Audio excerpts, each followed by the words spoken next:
그해 겨울 대한민국의 심장부인 계룡대 육군 본부의 공기는 유난히 차가웠다. 육군 중앙수사단장 하은정 소장의 집무실에는 난방이 돌고 있었지만 그녀의 책상 위에 놓인 너덜너덜한 편지지 한 장이 방 안의 모든 온기를 빨아들이는 듯했다. 그것은 투서였다. 군 내부 고발 시스템을 거치지 않고 누군가 목숨을 걸고 그녀에게 직접 보낸 피 맺힌 절규였다. 경기도 연천 제28보병 사단 태풍부대 그곳의 왕 황인기 연대장. 그는 군인이 아니라 악마입니다.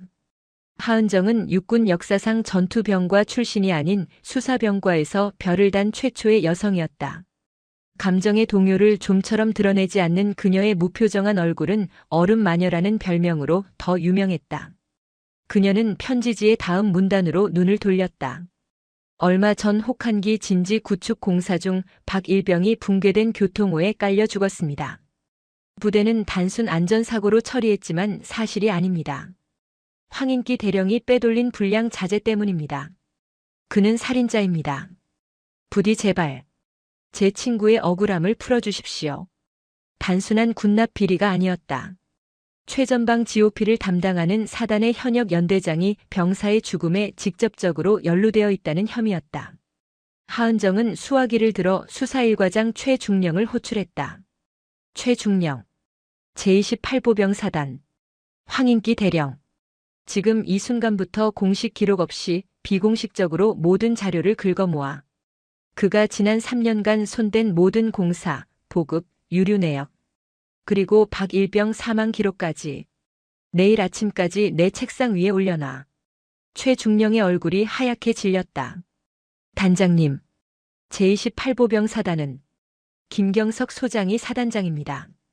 그리고 그 위는 제5군단장 유태진 중장님이십니다. 그 나이는.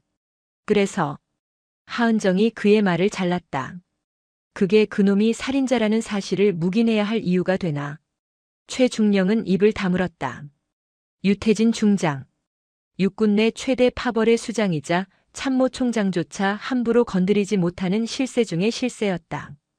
김경석 사단장은 그의 신복이었고 황인기 대령은 그 라인의 충실한 행동대장이었다. 이 사건을 건드리는 것은 육군 전체를 적으로 돌리는 것과 같았다. 다음 날 아침 최중령이 가져온 자료는 하은정의 예상을 확신으로 바꾸었다. 황인기 대령의 처가 쪽으로 거액의 자금이 흘러들어간 정황, 그가 최근 강남의 고급 오피스텔을 매입한 사실, 그리고 박일병이 사망한 진지공사에 납품된 자재업체는 유태진 군단장의 사촌이 운영하는 유령회사와 다름없었다. 하지만 모든 것은 완벽하게 합법적인 거래로 위장되어 있었다. 박일병의 사망 기록은 혹한기 동결 집안 해빙으로 인한 불의의 사고로 한치의 오차도 없이 깔끔하게 종결되어 있었다. 하은정은 창밖의 앙상한 나뭇가지를 바라보았다. 정식 수사팀을 연천으로 보내는 순간 유태진 중장의 귀에 들어갈 것이다. 수사관들이 사단 정문을 통과하기도 전에 황인기는 모든 증거를 파기하고 관련자들의 입을 맞출 것이다. 그녀가 직접 가야 했다. 수사단장의 별 계급장을 떼고 아무도 그녀를 알아보지 못하는 모습으로 그 지옥의 한복판으로.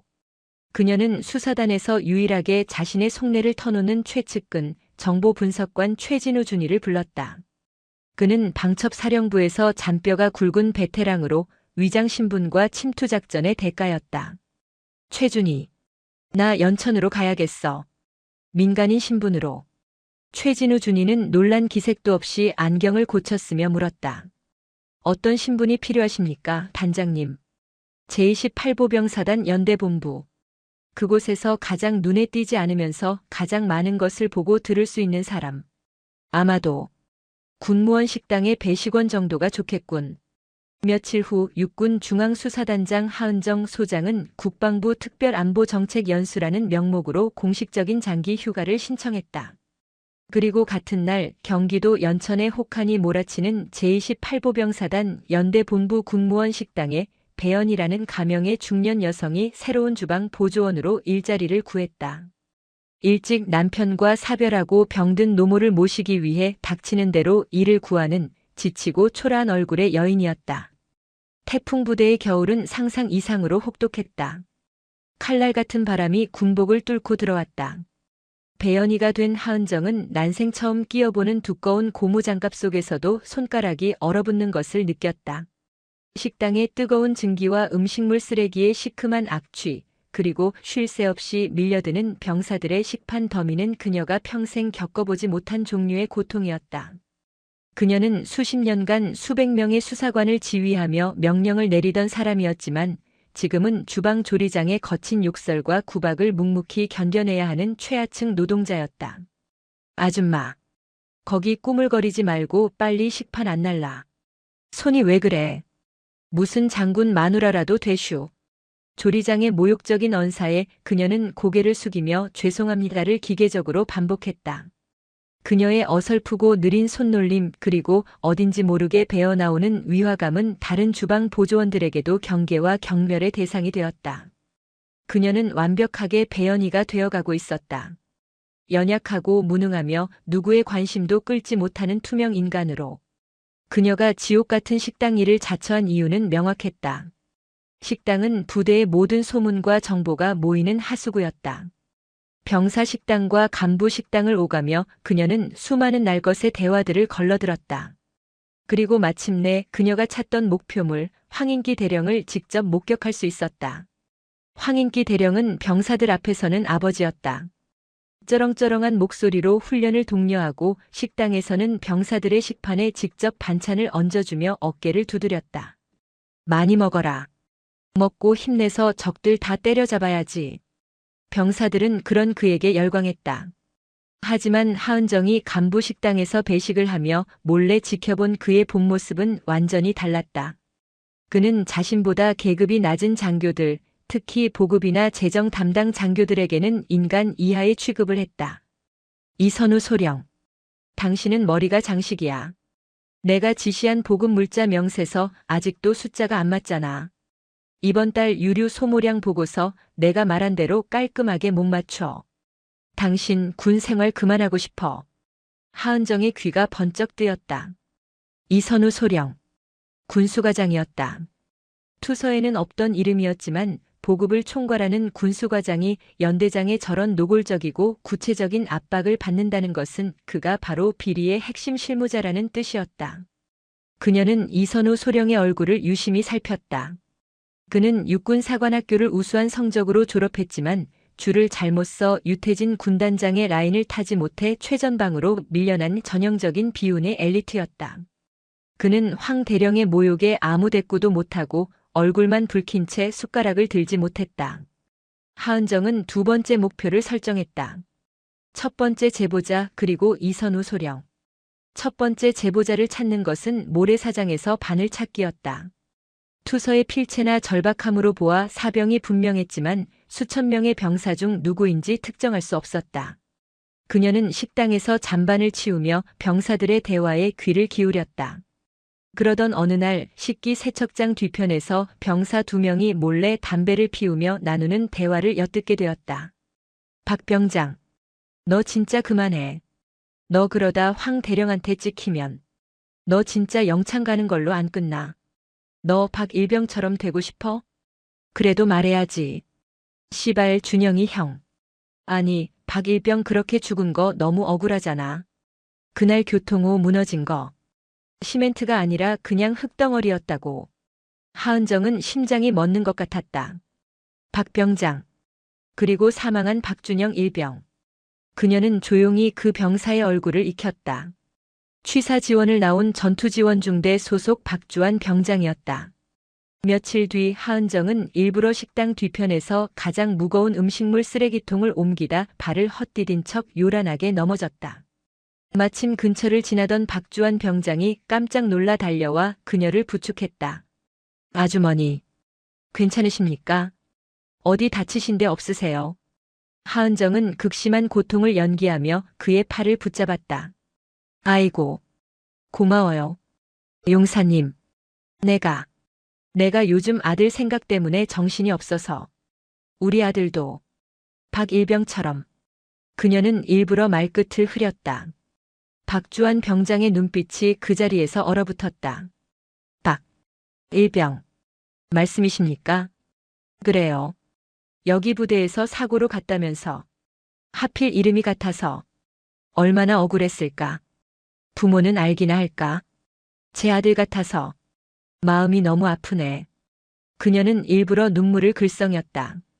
박주환 병장은 주먹을 꽉 쥔 채 부들부들 떨었다. 그는 공포에 질린 눈으로 주변을 살피더니 낮은 목소리로 속삭였다. 아주머니, 여긴 위험합니다. 그런 말씀 함부로 하시면 안 됩니다. 정말 큰일 납니다. 위험하다니.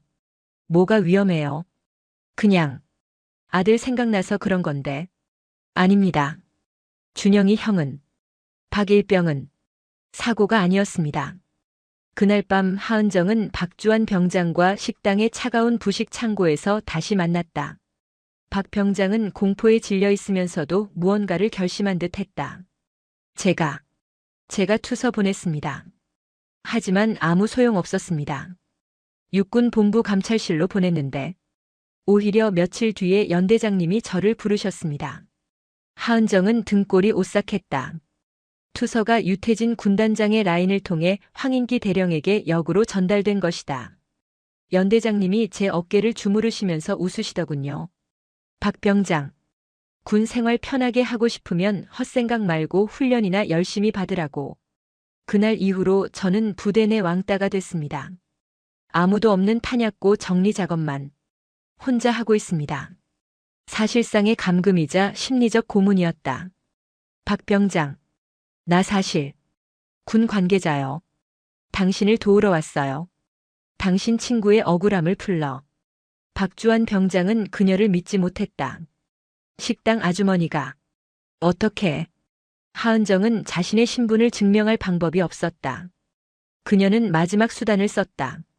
이것은 최진우 준이가 비공식적으로 파악한 그 어떤 사망 기록에도 없는 사실이었다. 박준영 일병 어머니 성함이 오숙자 씨. 맞지. 고향은 해남. 사망 당일 부대에서는 어머니가 위독하다는 거짓 전보로 박 일병을 휴가 중에 강제로 불러들였어. 그리고 그 공사 현장으로 투입시켰지. 맞나? 박주환 병장의 눈이 경악으로 물들었다. 어떻게? 그걸. 나를 믿어요. 황인기 대령을 잡으려면 그날 공사 현장의 자재 명세서 원본이 필요해. 그리고 그 모든 걸 알고 있는 사람. 군수과장 이선우 소령이 그걸 가지고 있겠지. 박주환 병장이 절망적인 얼굴로 고개를 끄덕였다. 이 소령님도 괴로워하고 계십니다. 연대장님이 모든 걸 이 소령님께 떠넘기려 하고 있습니다. 이 소령님이 이면 장부를 가지고 계신 걸로 압니다. 자기 자신을 지키기 위해서.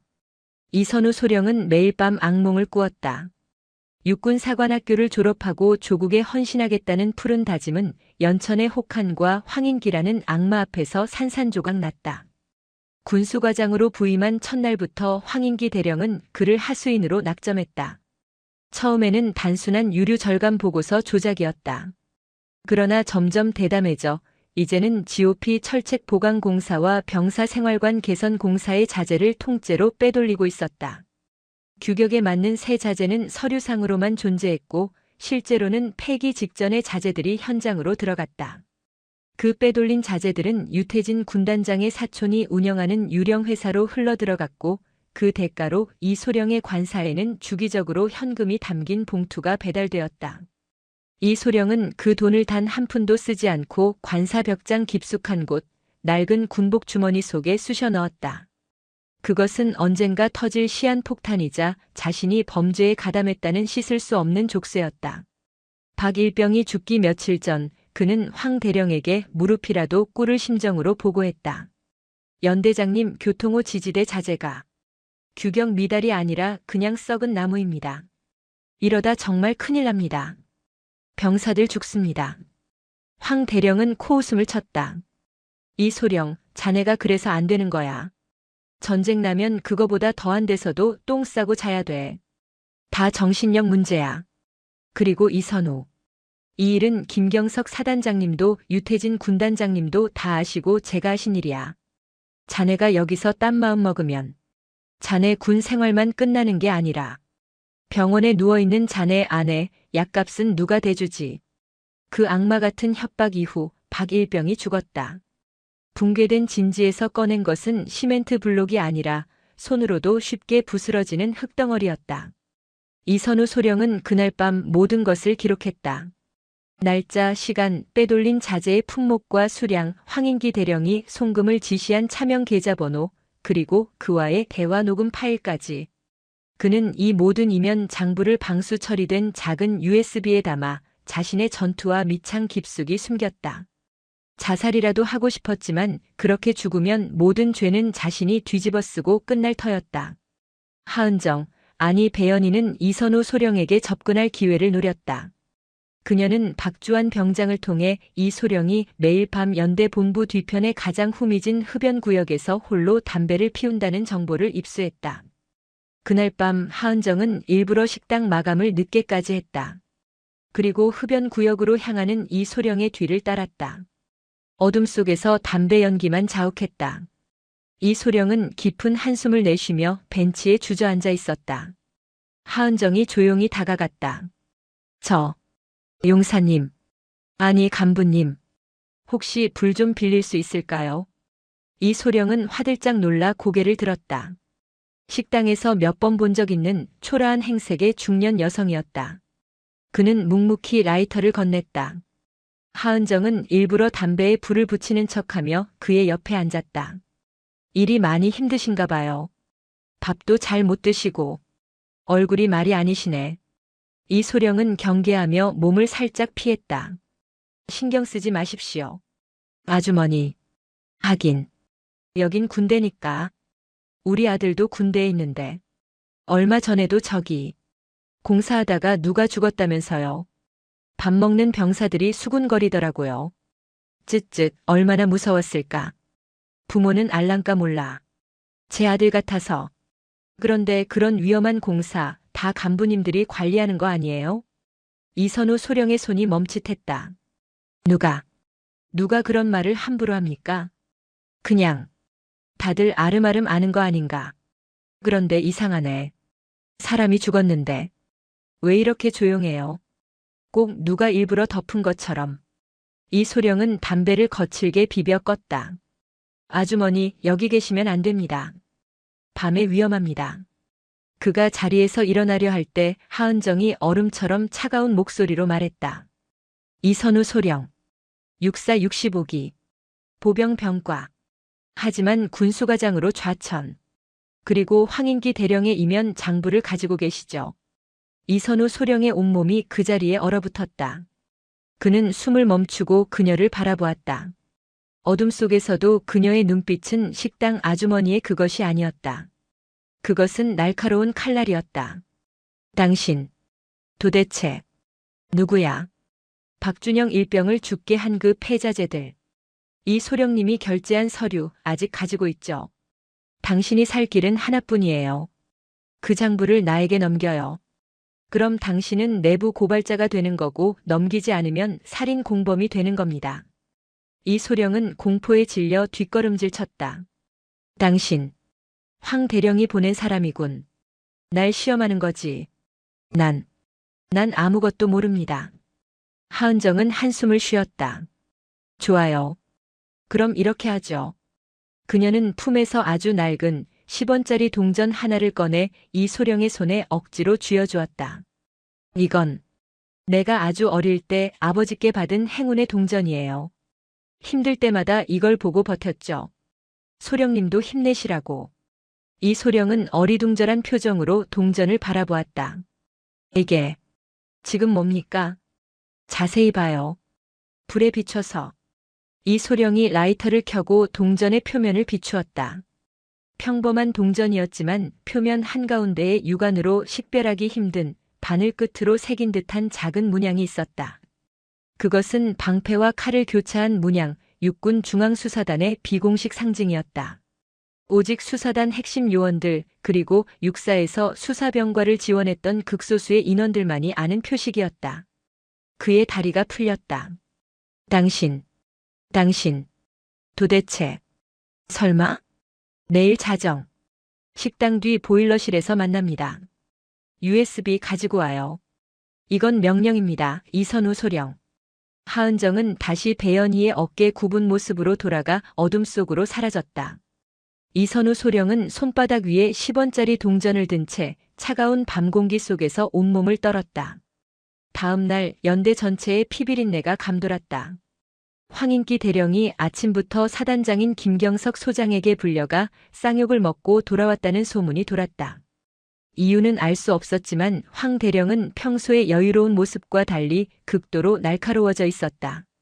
그는 닥치는 대로 장교들의 군기를 잡았고 분위기는 살얼음판 그 자체였다. 하은정은 식당에서 묵묵히 그릇을 닦으며 불길한 예감에 휩싸였다. 투서가 돌고 내가 비공식 내사를 시작한 것이 김경석 사단장의 귀에까지 들어간 것일까?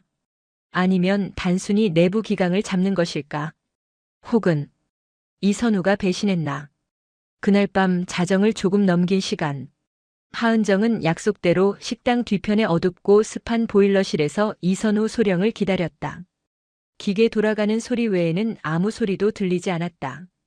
낡은 보일러의 기름 냄새가 코를 찔렀다. 약속한 시간이 한참 지났지만 이 소령은 나타나지 않았다. 그가 배신했나?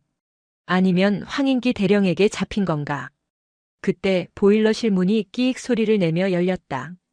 이선우 소령이 아니라 박주환 병장이었다. 그는 공포에 질린 얼굴로 숨을 헐떡이며 거의 기다시피 들어왔다. 아주머니. 아니 큰일 났습니다.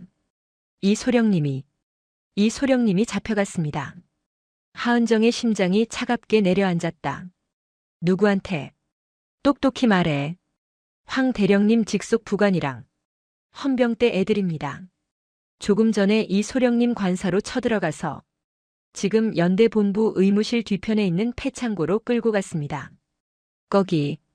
거기가 원래 말 안 듣는 애들 잡아다 족치는 곳입니다. 황인기 대령이 먼저 손을 쓴 것이다. 이선우 소령이 자신을 배신할 것을 직감했거나 혹은 하은정의 존재 자체를 눈치챘을 수도 있었다. USB는 이 소령님이 가지고 있었나? 모르겠습니다. 하지만 그 사람들이 이 소령님 관사를 샅샅이 뒤지는 걸 봤습니다. 분명 장부를 찾으려는 걸 겁니다. 하은정은 이를 악물었다. 여기서 이선우 소령을 잃으면 모든 증거가 사라진다. 박일병의 죽음은 영원히 묻히고 자신 역시 신분이 발각되면 무사하지 못할 것이다. 박 병장, 지금 당장 부대 밖으로 나가. 수단 방법 가리지 말고 공중전화를 찾아. 내가 주는 번호로 전화해서 딱 한마디만 해. 태풍. 적색경보. 외울 수 있나? 네. 태풍. 적색경보.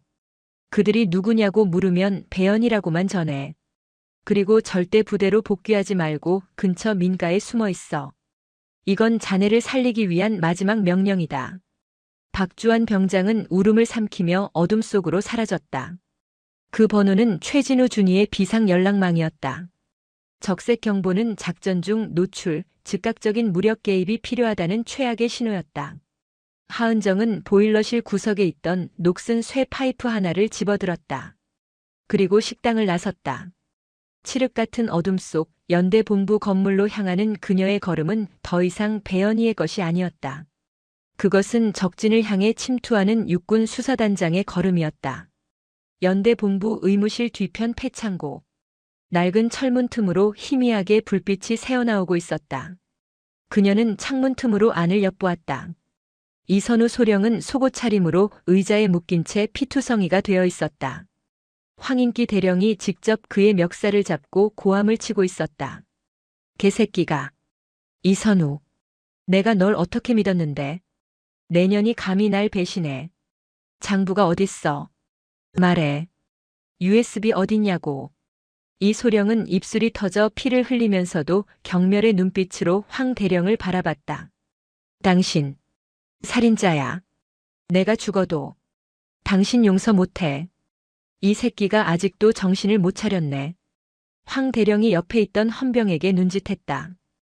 헌병이 물이 가득 담긴 주전자를 들고 다가왔다. 그 순간 하은정은 창고의 낡은 철문을 온몸으로 들이받아 열고 안으로 뛰어들었다. 멈춰. 창고 안의 모든 시선이 그녀에게 쏠렸다. 황인기 대령, 그의 부관, 그리고 헌병 2명. 그들은 식당에서 일하는 배연이가 왜 여기에, 그것도 쇠 파이프를 든 살기등등한 모습으로 나타났는지 이해하지 못했다. 저 미친년이. 여기가 어디라고 기어들어와. 황 대령의 부관이 그녀에게 다가왔다. 하은정은 지체하지 않았다. 그녀는 자신에게 접근하는 부관의 무릎 관절을 쇠 파이프로 정확하게 내리찍었다. 억소리와 함께 부관이 쓰러졌다. 황인기 대령의 눈이 경악으로 물들었다. 너, 정체가 뭐야? 하은정은 쇠 파이프를 고쳐 잡았다. 황인기 대령, 당신을 불법 감금 및 폭행, 살인 교사 혐의로 내가 직접 체포하겠다. 저 미친년을 당장 잡아. 황 대령의 고함에 헌병 2명이 군용 대검을 뽑아들고 그녀에게 달려들었다. 식당 아주머니의 작업복을 입은 그녀와 군복을 입은 헌병들의 필사적인 사투가 좁은 창고 안에서 벌어졌다. 하은정은 훈련된 살인 병기였다. 헌병 2명은 군에서 정식으로 특공 무술을 배운 최정예 요원들이었지만 쇠 파이프 하나를 든 중년 여성에게 속수무책으로 당했다. 그녀의 움직임은 군더더기 없이 빠르고 정확했다. 대검을 든 손목을 꺾어 무력화하고 명치를 팔꿈치로 가격했다. 그녀는 급소와 관절을 정확하게 노렸다. 2명의 헌병이 신음하며 바닥에 쓰러지는 데는 1분도 채 걸리지 않았다. 황인기 대령은 이 비현실적인 광경에 완전히 압도당했다. 그는 떨리는 손으로 허리춤에 권총을 뽑아들려 했다. 움직이지 마. 움직이면 쏜다. 쏴. 하은정이 쇠 파이프를 든 채 그에게 천천히 다가갔다. 쏠 수 있으면 쏴봐, 황인기 대령. 여기서 날 쏘면 넌 이제 살인 교사가 아니라 현행범 살인자가 되는 거야. 내 뒤를 봐주는 김경석 사단장도 유태진 군단장도 널 감당하지 못하게 될걸. 네. 내가 그걸 어떻게 해. 황 대령의 손이 권총 손잡이 위에서 멈췄다. 그의 이마에서 식은 땀이 폭포수처럼 흘러내렸다. 그는 깨달았다. 이 여자는 단순한 식당 아줌마가 아니다. 처음부터 자신을 노리고 들어온 정체를 알 수 없는 적이었다. 이소령, 괜찮나? 하은정이 묶여있는 이선우 소령에게 물었다. 이소령은 고통 속에서도 고개를 끄덕였다. USB는 괜찮아. 내가 찾을 테니. 바로 그때였다. 창고 밖에서 수십 개의 군홧발 소리와 함께 고함이 들려왔다. 전원 무기 버리고 투항하라.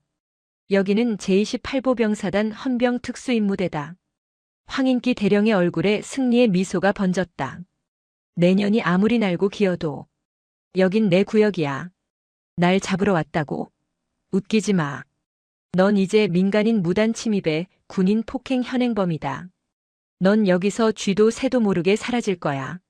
창고 문이 활짝 열리고 완전 무장한 헌병 특임대 병력들이 쏟아져 들어왔다. 그들의 기관단총 조준경이 일제히 하은정을 향했다. 손들어. 쇠 파이프 버려.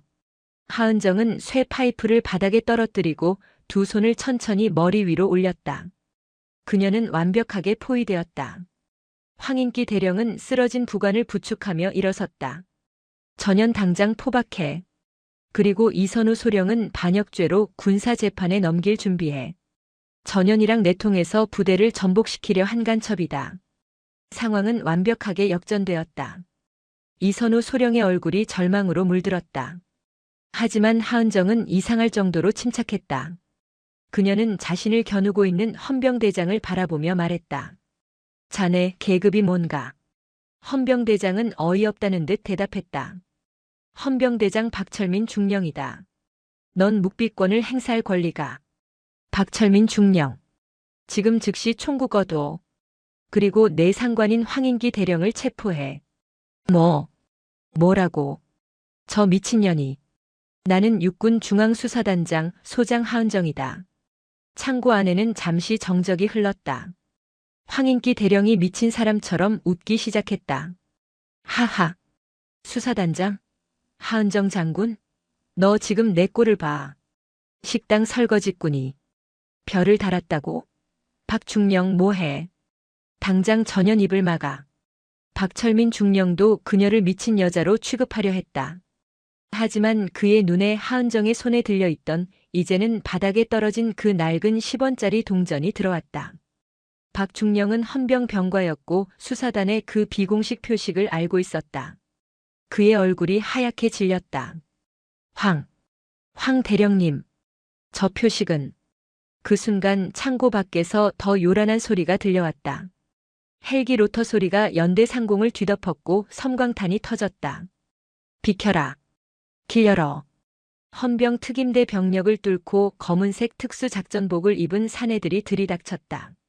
그들은 헌병대가 아니었다. 육군 중앙수사단 직속 특별수사팀이었다. 그리고 그들 앞에는 최진우 준이가 권총을 든 채 서 있었다. 전원 총기 내려. 육군 중앙수사단이다. 저항시 사살한다. 최준희는 박주환 병장의 전화를 받고 즉시 인근에 대기 중이던 예하 수사대로부터 최정예 요원들을 이끌고 헬기로 이동, 연대 본부를 급습한 것이었다. 헌병대는 자신들의 지휘 계통보다 상위에 있는 수사단의 등장에 얼어붙었다. 최준희는 하은정에게 다가가 자신의 외투를 벗어 덮어주었다. 그리고 그녀에게 경례했다. 단장님, 늦어서 죄송합니다. 황인기 대령의 얼굴은 이제 웃음기가 완전히 사라진 채 사색이 되어 있었다. 하은정. 장군? 하은정은 최준희의 외투를 여몄다. 그리고 피투성이가 된 이선우 소령의 결박을 풀라고 지시했다. 그녀는 황인기 대령에게 다가갔다. 황인기 대령. 당신을 직권 남용, 부하 폭행 및 감금, 군수품 횡령, 그리고 살인 은폐 혐의로 긴급 체포합니다.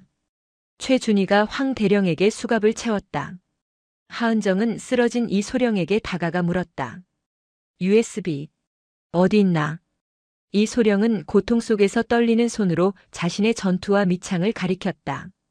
전투와 밑창의 고무를 뜯어내자 그 안에 방수 처리된 작은 USB가 숨겨져 있었다. 모든 것이 끝난 순간이었다. 하은정은 최준희에게 명령했다. 연대 본부 전체를 폐쇄한다. 황인기 대령의 사무실과 관사 그리고 군수과 전체를 압수수색한다. 단 하나의 서류도 빠져나가게 해선 안 돼. 황인기 대령의 체포는 제28보병사단, 아니 육군 전체를 뒤흔든 사건이 되었다. 최전방 현역 연대장이, 그것도 육군 수사단장이 직접 위장 잠입하여 현행범으로 체포했다는 사실은 전무후무한 일이었다. 하은정은 연천의 임시수사본부에서 밤샘 조사를 지휘했다. 이선우 소령이 넘긴 USB는 스모킹건이었다. 그 안에는 황인기 대령이 지난 몇 년간 유태진 군단장의 사촌이 운영하는 유령회사와 거래하며 빼돌린 군수품 내역과 자금 흐름, 그리고 박일병 사망 당일의 대화 녹음 파일까지 고스란히 담겨 있었다. 황인기 대령은 모든 것을 부인했지만 녹음 파일 앞에서 무너졌다. 하지만 그는 마지막 발악을 했다. 이건 나 혼자 한 게 아니야. 김경석 사단장님도 알고 계셨어. 아니, 이 모든 건 제5 군단장 유태진 장군님의 지시였어. 하은정, 당신이 감당할 수 있을 것 같아? 당신 별 2개짜리가 별 3개짜리 군단장님을 칠 수 있을 것 같냐고. 하은정은 차가운 눈으로 그를 바라봤다. 그건 내가 걱정할 일이 아니야. 황 대령, 당신은 당신의 죄값만 치르면 돼. 문제는 지금부터였다. 하은정은 김경석 사단장에게 공식적으로 수사 협조를 요청했다. 김 사단장은 전화를 받자마자 고성을 질렀다. 하 장군, 지금 뭐 하자는 짓이야? 내 부대 연대장을 내 허락도 없이 수사단장이 위장 잠입해서 체포해. 이건 명백한 월권이고 지휘 계통을 무시한 하극상이야. 김경석 장군, 하극상은 당신 부하가 저지른 짓이지. 살인 은폐와 횡령 말이야. 그리고 난 당신의 허락을 받을 필요가 없어. 육군 중앙수사단은 육군 참모총장 직속 기관이니까. 당신, 지금 유태진 군단장님께 정면으로 도전하겠다는 건가? 당신 군 생활 오늘로 끝난 줄 알아. 후회하게 될 거야. 전화가 끊겼다. 김경석 사단장과 유태진 군단장의 압력은 즉각적이고 거대했다. 육군 본부의 거의 모든 부서에서 수사단의 활동에 제동을 걸기 시작했다. 수사 예산이 동결되었고 파견 인력들이 원대 복귀하라는 압박을 받았다. 심지어 국방부 합동조사단에서 수사단장의 과잉 및 불법 수사 여부를 조사하겠다는 통보까지 날아왔다. 하은정은 고립되었다.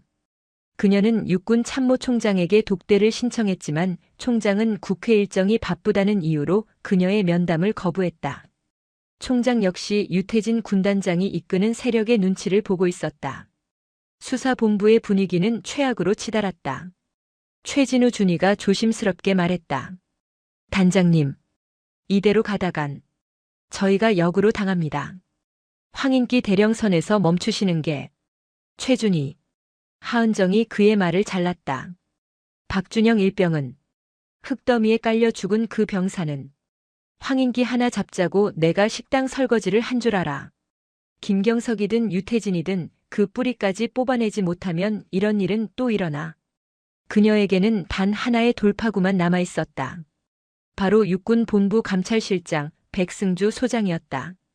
백승주 소장은 하은정과 육사 동기였지만 수사병과가 아닌 재정병과 출신으로 군내에서 유일하게 유태진 군단장의 라인에 속하지 않은 채 실력을 인정받은 인물이었다. 그는 청렴 결백함의 상징이었고 하은정과는 서로를 존중하는 라이벌이자 동료였다. 하은정은 백승주에게 비밀리에 연락했다. 백 장군, 나 하은정이야. 당신 도움이 필요해. 백승주 소장은 그녀의 연락을 기다렸다는 듯 침착하게 답했다. 하 장군, 일이 너무 커졌더군. 내가 뭘 도우면 되지. 유태진 군단장이 황인기를 통해 빼돌린 자금이 최종적으로 어디로 갔는지 추적이 안 돼. 자금 세탁의 흔적은 있는데 종착지가 없어. 당신의 재정감찰팀이 필요해. 비공식적으로. 백승주는 잠시 침묵했다. 유태진 군단장은 거물이야 하 장군. 그를 치는 건 군 전체를 적으로 돌리는 일일세. 알아. 그래서 당신에게 부탁하는 거야. 당신은 군 전체가 썩는 걸 방치할 사람이 아니잖아. 며칠 뒤 백승주 소장으로부터 암호화된 파일 하나가 도착했다. 그 안에는 그가 이끄는 감찰실 정예 요원들이 밤을 새워 추적한 자금의 흐름이 담겨 있었다. 유태진 군단장의 사촌이 운영하던 유령 회사는 다시 수십 개의 페이퍼 컴퍼니를 거쳐 놀랍게도 김경석 사단장의 아내가 대주주로 있는 중견 방산업체에 거액의 투자를 한 것으로 나타났다. 이럴 수가. 하은정은 경악했다. 유태진 군단장과 김경석 사단장은 단순한 상하관계나 학연이 아니었다. 그들은 방산 비리라는 거대한 이권으로 똘똘 뭉친 운명 공동체였다. 황인기 대령은 그들의 자금을 마련하는 행동대장이었던 것이다. 백승주 소장이 전화를 걸어왔다. 하 장군. 증거는 확보했네. 이제 어떻게 할 셈인가. 이걸 터뜨리면 김경석은 물론이고 유태진도 무사하지 못할 거야. 하지만 그들도 가만히 있지 않겠지. 백 장군. 고마워. 이 은혜는 잊지 않겠네. 하은정은 모든 증거를 취합했다. 황인기의 자백, 이선우의 이면, 장부, 그리고 백승주가 찾아낸 결정적인 자금 흐름도. 그녀는 이 모든 것을 들고 육군 참모총장실이 아닌 국방부 장관을 직접 찾아갔다. 참모총장을 건너뛴 군 역사상 유례없는 직보였다. 국방부 장관은 하은정이 들고 온 보고서의 무게에 할 말을 잃었다. 현역 군단장과 사단장이 연루된, 그것도 병사의 사망 사건까지 은폐된 거대한 비리 카르텔. 이것은 단순한 군 내부의 문제가 아니라 정권의 안보까지 위협할 수 있는 초대형 스캔들이었다. 장관은 고심 끝에 결단을 내렸다. 하 장군. 이 일은 내가 직접 대통령께 보고하겠네. 육군 본부에는 함구하고 즉시 수사단을 확대 편성해서 관련자들을 전원 체포하도록. 필요한 모든 지원을 국방부 직할로 보장하겠네. 청와대의 재가가 떨어지자 상황은 급반전되었다. 육군 참모총장은 사색이 되어 하은정에게 전화를 걸어왔지만 그녀는 국방부 장관님의 직접 지시입니다라는 말로 전화를 끊었다. 육군 중앙수사단은 국방부 조사본부와 합동으로 태풍작전이라는 암호명 하에 대대적인 체포작전에 돌입했다. 가장 먼저 체포된 것은 제28보 병사단장 김경석 소장이었다. 그는 사단장실에서 작전 회의를 주재하던 중 들이닥친 수사단 요원들에게 연행되었다. 그는 이건 쿠데타야. 유태진 장군님이 가만히 안 계실 거야라고 발악했지만 이미 대세는 기운 뒤였다.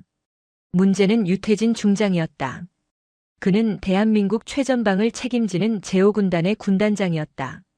현역 삼성 장군, 그것도 군단장을 그의 지휘소에서 체포한다는 것은 군사적 위험까지 감수해야 하는 일이었다. 하은정이 직접 체포팀을 이끌고 경기도 포천의 군단장실로 향했다. 군단 청사는 이미 수사단 병력에 의해 외부와의 연락이 차단된 상태였다. 군단장실 문을 열고 들어서자 유태진 중장은 놀랍게도 아주 평온한 얼굴로 그녀를 맞이했다. 그는 자신의 책상에 앉아 갓 뽑은 원두커피 향을 맡으며 하은정을 바라보았다. 하은정 장군. 드디어 여기까지 왔군. 내 부하들을 싹쓸이한 것도 모자라서 이제 이 군단장까지 잡으러 오셨나. 그의 목소리는 차가웠지만 당황한 기색은 없었다. 유태진 중장. 군수품 횡령 및 직권 남용, 뇌물수수 혐의로 긴급 체포합니다. 변명은 군사법정에서 하십시오. 유태진 중장은 커피잔을 탁 소리나게 내려놓았다. 체포? 좋아. 그런데 하장군, 자네는 지금 아주 큰 실수를 하고 있는 걸세. 자네가 지금 무너뜨리고 있는 게 뭔지 알아? 이건 단순히 돈 몇 푼 해먹은 장군들의 비리가 아니야. 이건 이 군대를 지탱하는 질서일세. 질서라고. 그 질서 때문에 병사들이 죽어나갔어. 전쟁에선 더 많이 죽어. 자네 같은 이상주의자 때문에 군 전체가 무너지는 걸 보느니 차라리 내가 먼저 자네를 쏘는 게 나을지도 모르겠군. 유태진 중장이 책상 서랍을 여는 듯 했다. 수사 요원들이 일제히 그에게 총구를 겨누었다. 군단장님. 부질없는 짓입니다. 유태진 중장은 피식 웃더니 서랍에서 믹스커피 한 봉지를 꺼냈다. 농담이야. 내가 이 자리까지 어떻게 올라왔는데 고작 그런 짓으로 끝내겠나. 좋아 가지. 하은정 장군. 하지만 명심하게. 자네는 오늘 군대에 너무 많은 적을 만들었어. 특히 자네가 가장 믿었던 사람을 포함해서 말이야. 의미심장한 말이었지만 하은정은 그것을 패배자의 허세로 치부했다. 유태진 중장에게 수갑이 채워졌다. 현역 삼성 장군이 수갑을 차고 연행되는 모습은 육군 역사에 길이 남을 충격적인 장면이었다. 태풍작전은 대성공이었다. 황인기 대령, 김경석 소장, 유태진 중장으로 이어지는 28사단 비리 라인은 뿌리째 뽑혔다. 관련자 수십 명이 구속되었고 군납 비리에 연루된 방산업체 대표들도 줄줄이 법정에 섰다. 하은정은 군의 영웅이 되었다. 언론은 그녀를 부패를 척결한 어른 마녀라 칭송했다. 사망한 박준영 일병은 순직 처리되어 국립현충원에 안장되었고 그의 유가족에게는 정식 사과와 보상이 이루어졌다. 내부 고발자 박주환 병장은 수사단 본부로 전출되어 안전하게 전역을 준비하게 되었고 이선우 소령은 모든 혐의를 벗고 의인으로 인정받아 명예를 회복했다. 육군 참모총장은 하은정을 불러 그간의 무례를 사과했고 그녀의 공을 치하했다. 하은정은 그토록 바라던 군의 정의를 실현했다고 믿었다. 성공의 축배는 짧았다. 하은정은 수사단장실로 복귀한 후 태풍작전의 전리품인 압수수색 자료들을 처음부터 다시 검토하기 시작했다. 유태진 중장의 마지막 말, 자네가 가장 믿었던 사람을 포함해서라는 그 한마디가 가시처럼 목에 걸려 떠나지 않았다. 무엇인가 석연치 않았다. 유태진과 김경석은 너무 쉽게 무너졌다. 그들이 수십 년간 쌓아 올린 카르텔이라고 하기에는 자금 흐름의 핵심 증거가 너무나 우연히 백승주 소장의 도움으로 발견되었다. 하은정은 최진우 준이를 불렀다. 최준이. 자네는 이번 일이 좀 이상하다고 생각하지 않나? 최준이는 조심스럽게 대답했다. 단장님. 성공적인 작전이었습니다. 너무 깊이 생각하지 않으시는 것이. 아니. 생각해봐. 유태진은 군단장이었어. 그는 우리 수사단보다 더 강력한 정보망을 가지고 있었을 거야. 그런데 왜 백승주 소장이 내게 자금 추적 자료를 넘기는 걸 막지 못했을까? 마치 우리가 그 자료를 찾아내길 기다렸다는 듯이. 하은정은 백승주 소장이 넘겨주었던 그 결정적 증거 파일, 즉 김경석 사단장 아내의 방산업체로 흘러들어간 자금 내역을 다시 열었다. 그녀는 이번엔 수사단의 사이버 포렌식 팀을 동원해 그 파일의 원본을 추적했다. 며칠 뒤 충격적인 결과가 나왔다. 그 파일은 백승주 소장의 감찰실에서 생성된 것이 아니었다. 파일의 최초 생성지는 놀랍게도 유태진 군단장과 가장 적대적인 관계에 있던 또 다른 삼성 장군 제3야 전군사령부 작전참모부장 이철의 중장의 사무실 컴퓨터로 위장되어 있었다. 하지만 그조차도 페이크였다. 원본 IP를 역추적하고 삭제된 로그를 복원하자 모든 데이터는 단 한 곳을 가리키고 있었다. 육군 본부 감찰실장 백승주 소장의 개인 보안 서버였다. 하은정은 온몸의 피가 차갑게 식는 것을 느꼈다. 이게 무슨 의미지, 최준희 단장님.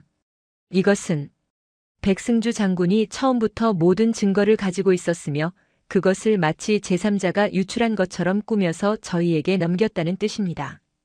왜 백승주가? 하은정은 퍼즐 조각을 맞추기 시작했다. 백승주와 유태진.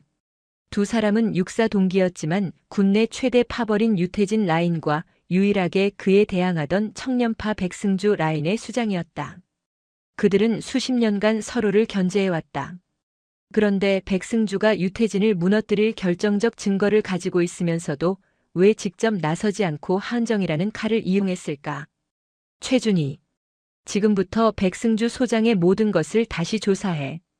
그가 감찰실장으로 부임한 이후 결제한 모든 방산 계약, 군수품 입찰 내역. 단 하나도 빠짐없이. 하은정은 직감했다. 이것은 비리 척결이 아니었다. 이것은 군 내부의 거대한 권력 투쟁이었고 자신은 그 한가운데서 가장 위험한 칼춤을 춘 광대였을지도 모른다.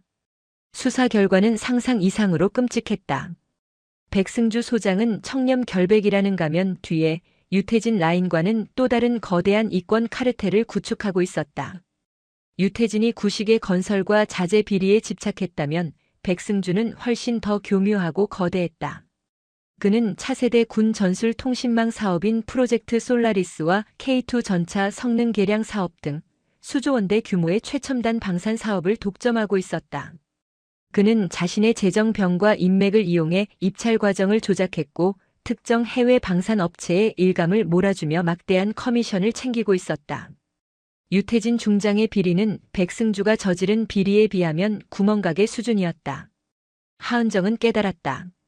백승주에게 유태진은 눈엣가시였다. 자신의 사업에 사사건건 제동을 거는 구시대의 적폐였다.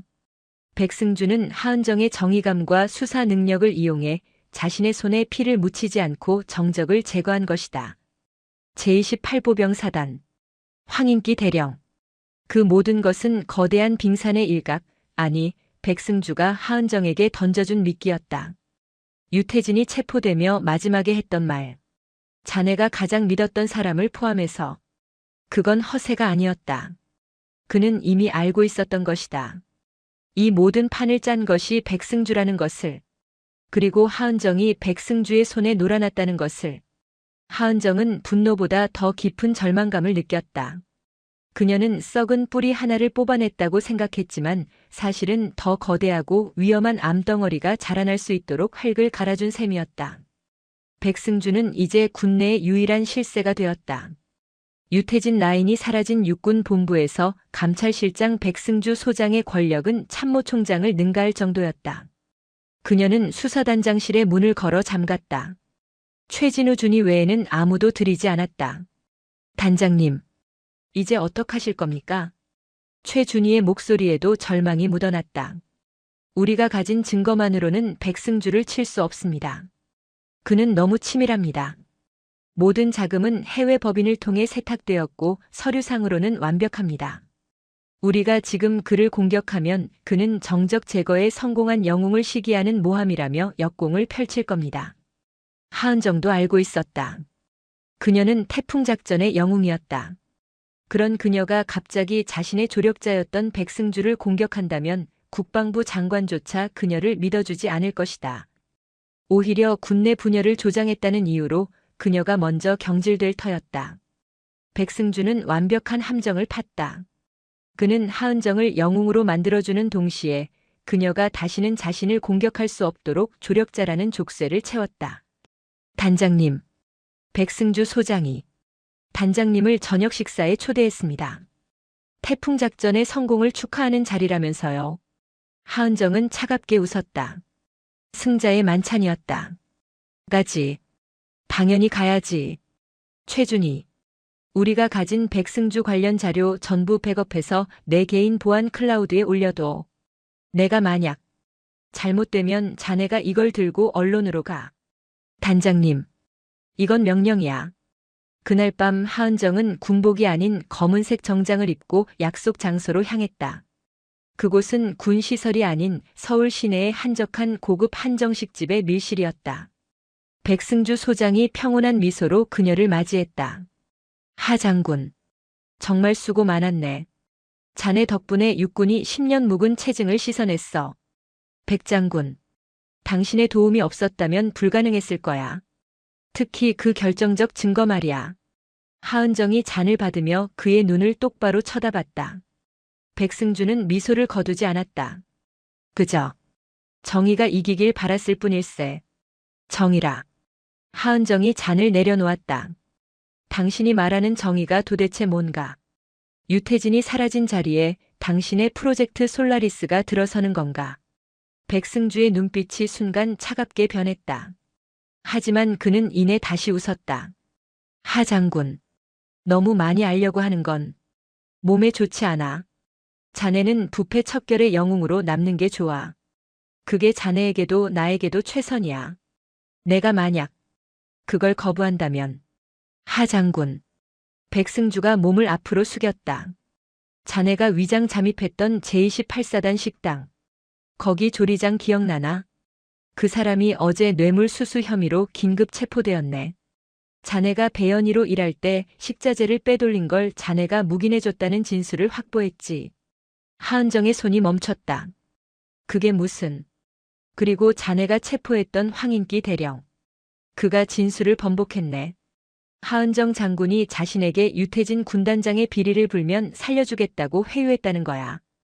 이건 명백한 직권 남용이지. 자네가 영웅이 되는 데는 하루가 걸렸지만 추락하는 데는 1시간이면 충분해, 하 장군. 그것은 완벽한 협박이었다. 백승주는 하은정이 배연이로 활동했던 모든 기록을 손에 쥐고 있었고 그것을 조작해 하은정을 범죄자로 만들 준비가 되어 있었다. 날 끌어내리겠다는 건가? 아니, 난 내 동기를 잃고 싶지 않아. 백승주가 다시 부드러운 목소리로 말했다. 난 자네가 필요해. 하은정 장군. 자네의 그 날카로운 칼이 앞으로 나와 함께 새로운 육군을 만드는 데 쓰였으면 좋겠어. 유태진 같은 구시대의 잔재들을 청소하는 데 말이야. 물론 내 프로젝트 솔라리스는 그 새로운 육군의 초석이 될 걸세. 어때? 나와 함께 하지 않겠나?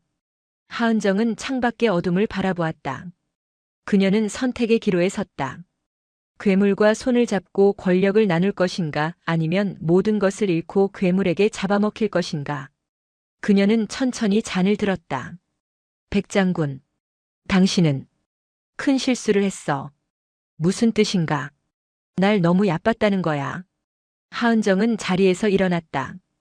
당신이 날 협박할 증거를 모을 때 나도 가만히 있진 않았거든. 설마 이 자리를 녹음이라도 한 건가? 소용없어. 이건 사적인 대화일 뿐이야. 아니. 하은정이 밀실의 문을 열었다. 문 밖에는 국방부 장관과 장관의 직속 부대인 국군방첩 사령부 요원들이 서 있었다. 백승주의 얼굴이 경악으로 물들었다. 이게 무슨... 하은정은 장관에게 경례했다. 장관님, 프로젝트 솔라리스의 실체입니다. 이자는 유태진보다 더 위험한 반역자입니다. 모든 것은 하은정이 판 마지막 함정이었다. 그녀는 백승주의 저녁 식사 초대를 수락하기 직전 최진우 준이를 통해 확보한 프로젝트 솔라리스 관련 의혹 자료 전부를 들고 국방부 장관에게 두 번째 독대를 신청했다. 장관님, 저는 괴물을 잡기 위해 또 다른 괴물을 끌어들인 것 같습니다. 하은정은 모든 것을 고백했다. 백승주의 도움을 받은 과정, 그리고 그가 거대한 비리의 주범이라는 심증까지. 장관은 처음에는 믿지 못했다. 군내에서 가장 청렴한 그가 그럴 리 없다고 했다. 그래서 제가 직접 증거를 가져오겠습니다. 장관님, 저에게 방첩사 요원들을 붙여주십시오. 오늘 밤 그가 저를 만나 자신의 본색을 드러낼 겁니다. 한정식 집 밀실은 이미 방첩사의 도청 장비로 가득 차 있었다.